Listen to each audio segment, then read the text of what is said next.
Vamos falar mais uma vez de Inter e Fluminense, mas dessa vez vamos falar especificamente sobre a parte tática e a parte técnica do Inter. O que aconteceu para o Inter empatar o jogo do Botafogo, o que aconteceu para o Inter perdeu em casa com o Mirassol e o que fez o Inter ganhar fora de casa do Corinthians. Isso analisando apenas essas 3 partidas, né? E em específico vamos falar sobre alguns detalhes do Internacional como mandante.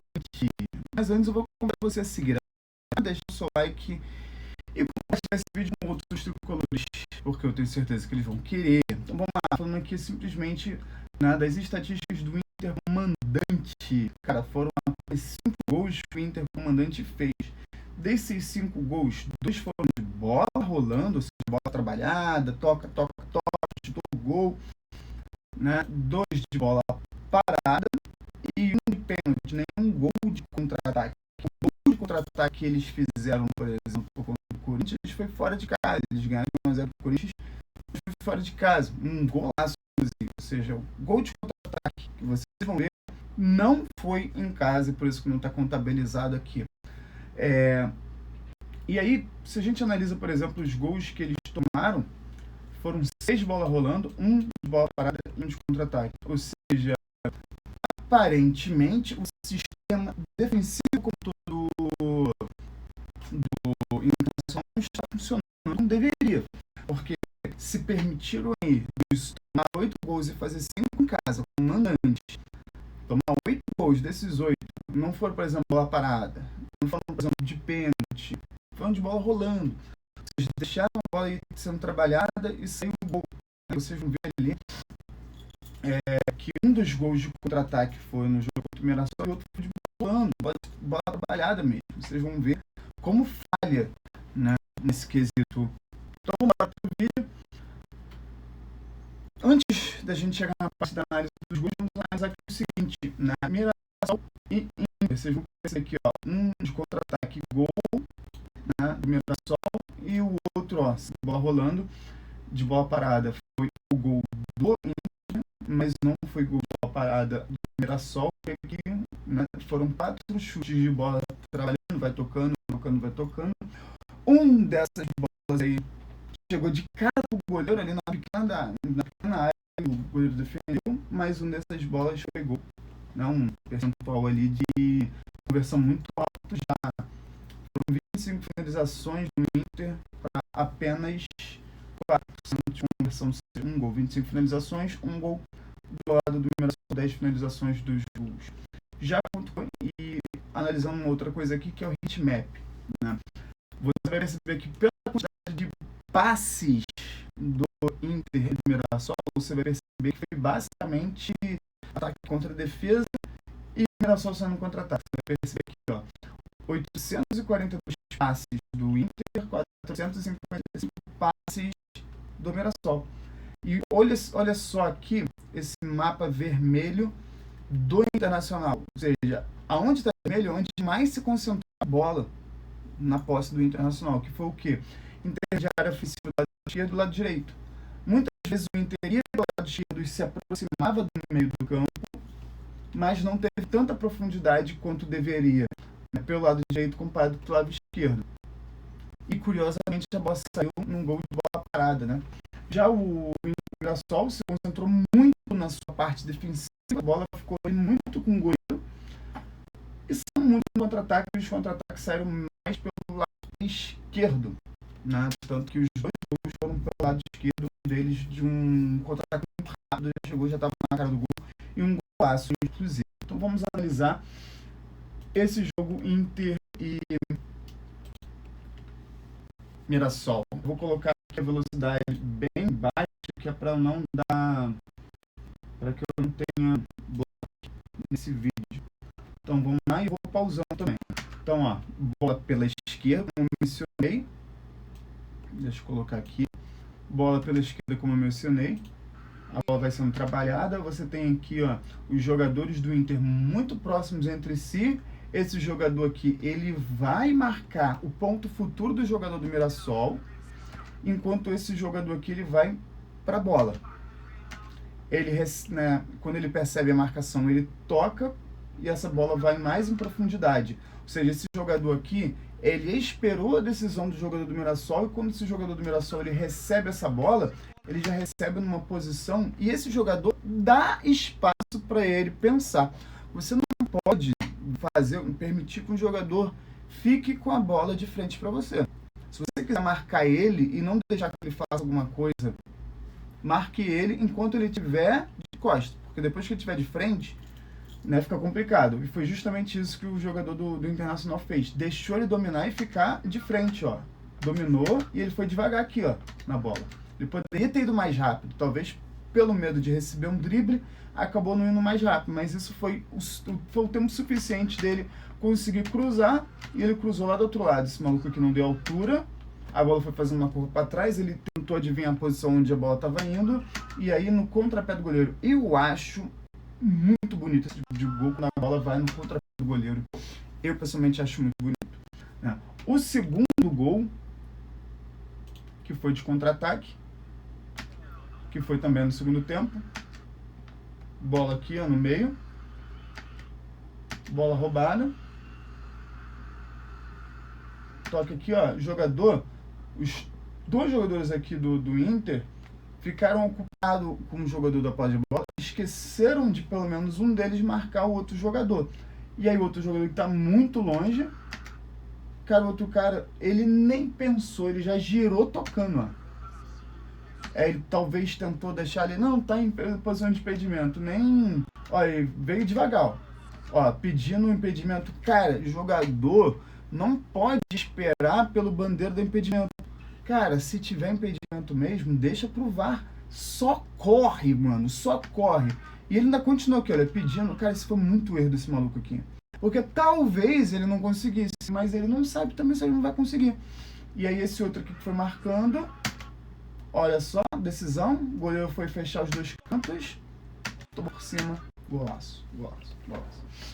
Foi um golaço. Os dois gols do Mirassol foram golaços, né? E o gol de misericórdia do Inter, né? Foi bola parada, né?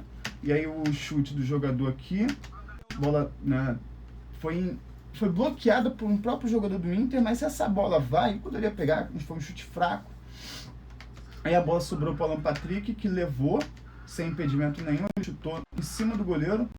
O goleiro Walter aceitou essa daqui, né? Se o goleiro Walter tá em pé mesmo, talvez tivesse alguma chance de defender, mas se você estiver observando aqui o tempo, o gol de empate do Inter foi nos acréscimos do segundo tempo. Os dois gols do Mirassol foram no primeiro tempo.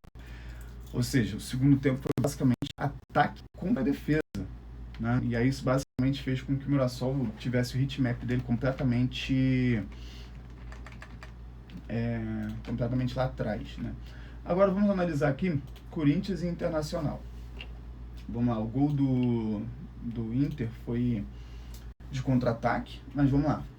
Foram 11 tentativas do Corinthians e 8 do Internacional. Esse jogo foi um jogo mais equilibrado, né? Uma hora o Corinthians atacava, outra hora o Inter atacava, não foi um domínio superior. Foram 5, né, bolas paradas e 4 bolas paradas. Foi um contra-ataque só de um time, que foi do Internacional, e nesse único contra-ataque que saiu o gol.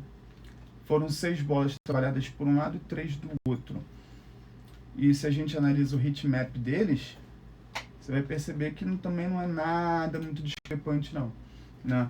O time do Nacional teve profundidade, o Corinthians teve menos profundidade, teve mais concentração de bola na intermediária, ou seja, não teve um time que só atacou, outro time que só defendeu. E aí sagrou-se vencedor no time, aquele que conseguiu, nas poucas oportunidades que teve, ser mais preciso. E o lance do gol foi de um contra-ataque em que o Corinthians foi desorganizado para o ataque. Você vai perceber que está todo mundo Inter basicamente defendendo, ó. 1, 2, 3, 4, 5, 6, 7, 8, 9, 10. O jogador mais à frente do Inter está na intermediária defensiva. E aí a bola sobra, toca aqui, recebe um passe, volta um pouco para não perder essa bola, porque já foi tomado combate, mas aqui tem um espaço vazio. Esse maluco ele vai tocar, e aí os jogadores do Corinthians todos aqui, ó, reunidos num ponto só. E aí já tem aqui, ó, igualdade numérica. E aí aqui esse jogador está indo devagar, outros jogadores indo devagar, e só esse daqui que tentou acompanhar de forma rápida, né? Esse daqui não tentou igualar o número, mas agora tenta igualar, acelerando um pouco. O gol vai ser aqui, ó. Ele vai puxar para dentro e vai chutar.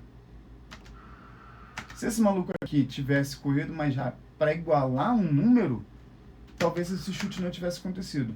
Ele vai puxar para dentro e no próximo toque, chutou. Golaço. Golaço. Ou seja, são detalhes em que a marcação não funcionou, tanto do gol tanto nos gols que o Inter tomou, quanto no gol aqui que o Inter fez. E um lance muito parecido, o Fluminense tomou, não parecido nesse sentido, né, mas de permitir o chute, o Fluminense tomou gol contra a Chapecoense. Né. Às vezes o time nunca acha que vai tomar gol daquela forma até tomar gol daquela forma. O Botafogo Internacional já foi muito maior a quantidade de ataques do Botafogo em relação ao Internacional. O Internacional conseguiu fazer um gol de contra-ataque, o Botafogo também, só que um teve 2 chances, o Botafogo teve 4. Né? No outro gol foi bola trabalhada, né, do Botafogo. E o gol do Internacional foi um gol do Sarabia? Esqueci o nome do jogador agora, num gol de escanteio. Um belo gol, inclusive. E aí, se a gente analisa agora o comportamento dos dois times em campo, é muito curioso, porque os dois não tiveram muita posse na parte ofensiva, tiveram mais posse na parte defensiva, que é aquele tipo de jogo de tocar, mas não ter muita objetividade. E o curioso é que os times tiveram poucos passes. Né? Não foi um time com 600, 700 passes, o 8 com 450, por exemplo. Os dois tiveram poucos passes. E aí o Botafogo teve maior concentração de passes aqui na sua intermediária defensiva, assim como o Internacional. E foi um jogo com muitas oportunidades e com 4 gols. Vamos então acompanhar aqui os gols e observar como é que eles funcionaram. Os 2 gols do Inter que o Inter tomou foram pelo lado direito. Primeiro você vai observar aqui agora, ó. Lançamento daqui do lado direito, do lado esquerdo para o lado direito, e aí vai receber aqui sozinho. Né? Mais uma vez, um jogador aqui que vai devagar na direção do cara que tá com a bola, né? E aí ele, se você observar aqui a forma como que o jogador do Inter tá, na direção aqui, ele tá com o pé de apoio para um lado, mostrando, eu vou te acompanhar para dentro de fundo, mas se você tentar driblar para o lado esquerdo, eu vou permitir. É esse tipo de forma corporal que ele está mostrando. E é justamente isso que o jogador do Botafogo vai fazer. Ele vai puxar para dentro e tocar. E aí, cara, foi um golaço do Danilo, na minha opinião. Nesse momento, o melhor jogador do Brasileirão é o Danilo, porque ele basicamente, o gol dele foi parecido com o gol que o Everaldo fez pelo Fluminense contra o São José, que ele deixa o corpo para não perder a bola, estica a perna direita para dominar, e ele deixa de uma forma que ele já consegue virar o corpo com muita condição de chutar. Cara, observe o domínio dele, ó, ele deixou o corpo para evitar que o cara roube a bola. Ele dominou essa bola com o pé direito e já podendo virar o corpo com condição de chutar. E ele vai e chuta, pô, que golaço, velho. Que golaço. Não é atacante, mas tem mais gols do que a maioria dos atacantes do Campeonato Brasileiro hoje. Melhor jogador disparado do Campeonato Brasileiro. Ah, Wallace, mas e o Lúcio? Cara, o Lúcio nesse momento está atrás do Danilo, porque o Lúcio se lesionou. Né? Se o Lúcio tivesse continuado jogando no nível que estava, talvez estivesse no nível à frente do Danilo. Mas se lesionou e o Danilo está muito. Né? Na minha opinião, o Danilo nesse momento é titular da seleção brasileira. Né? Inclusive, estreou fazendo gol, né? Ou seja, tem mais gols por minuto do que atacante consagrado aí da seleção brasileira.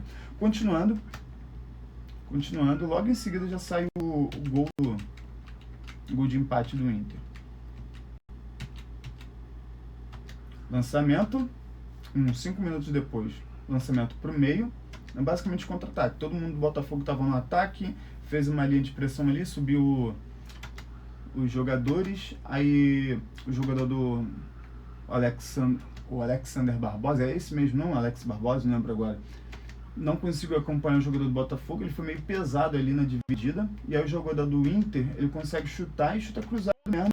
Só que aí, cara, o Botafogo, que já teve vários goleiraços, inclusive o John Victor, é John Victor mesmo? Não lembro agora o nome do goleiro, que foi vendido. Pô, o maluco agarrava pra caramba, pô, aí o maluco aceita um gol desse. Mãozinha de Dino. Sério, dava pra ter defendido essa bola. Com o pé. Quem era goleiro nos anos 90 e início dos anos 2000, cara, tinha muito goleiro que defendia assim com os pés, velho. Esticava os pés porque o pé já tá embaixo, fica mais fácil de você chegar até a bola quando tá rasteira com o pé. Né? Nossa, Fernando Henrique defendia muito a bola com o pé. Ah não, ele tentou ganhar a bola com... Ele perdeu tempo tentando agarrar a bola embaixo e acabou tomando.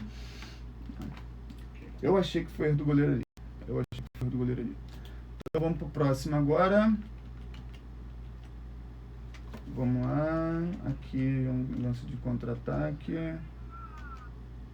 Ali logo em seguida. Aqui é o replay ainda. Então, ó, o segundo gol do Botafogo também pela direita. Você tem ali um pouco de desorganização do setor defensivo do Inter mais uma vez. Essa bola ela vem da lateral direita. Ela é, né, cruzada de forma rasteira ali para o meio. E aí você tem um jogador do Botafogo ali que recebe, que chega livre, e não é o Danilo. Chega livre, chuta, a bola desvia, vai no travessão. Se não desvia, ser um belo gol. E aí tem um jogador ali, ó, pronto para fazer o gol no rebote. E o quarto gol da partida, segundo do Inter na partida, foi um gol de escanteio, né, que inclusive esse daqui, cruzamento fez, é desviada essa bola, e essa bola, aqui, cara, alguns podem dizer que foi erro de marcação do Botafogo de ter deixado a intermediária livre, ninguém marcando ali. Cara, mas é complicado esse tipo de jogada, porque se você tira a quantidade de jogadores de dentro da área, você pode dar oportunidade para o maior número de jogadores de ataque fazer o gol. Se você tira, tu acaba aumentando a quantidade de jogadores do outro time fora da área. É complicado você dosar isso, vai muito em função de você estar estudando a partida ao longo dela acontecendo, né? Ou seja, pode ter sido sim o erro do Botafogo, de você já está observando quantos escanteios aconteceram e ainda assim está colocando ali, se liga, 1, 2, 3, 4, 5, 6, 7, 8, 9, 10. Cara, os 10 jogadores do Botafogo estão aqui, se copiar. Deixa eu ver aqui. 1, 2, 3, 4, 5, 6, 7, 8, 9, 10. Mais o goleiro 11. Os 11 jogadores do Botafogo estavam aqui. Aí é erro, porque você não tinha nenhum outro jogador aqui, pelo menos na entrada da área, para cortar esse chute. E aí você tem muito jogador na frente do goleiro. Aí o chute saiu com potência, mas perdeu potência quando quicou. Parecia que teve um desvio aqui no jogador do Botafogo que quebrou o goleiro. E aí é muita sorte pro azar.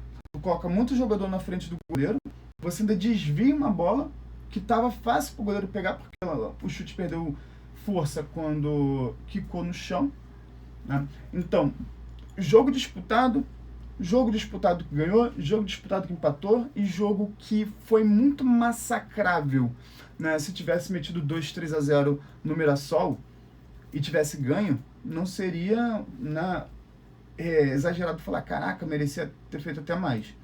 Ou seja, o Inter em casa é ruim, o Inter fora de casa é competitivo. O Inter em casa fez apenas 5 gols, um deles de pênalti, 4 gols com a bola rolando, vamos dizer assim, e tomou 8. Ou seja, o Fluminense vai enfrentar um time que dentro de casa deixa muito a desejar. E às vezes esse é o problema do Fluminense. Se o Fluminense tiver analisado essas estatísticas como eu mostrei aqui para vocês, o Fluminense pode chegar da forma que chega em muitos jogos, naquele clima de já ganhei.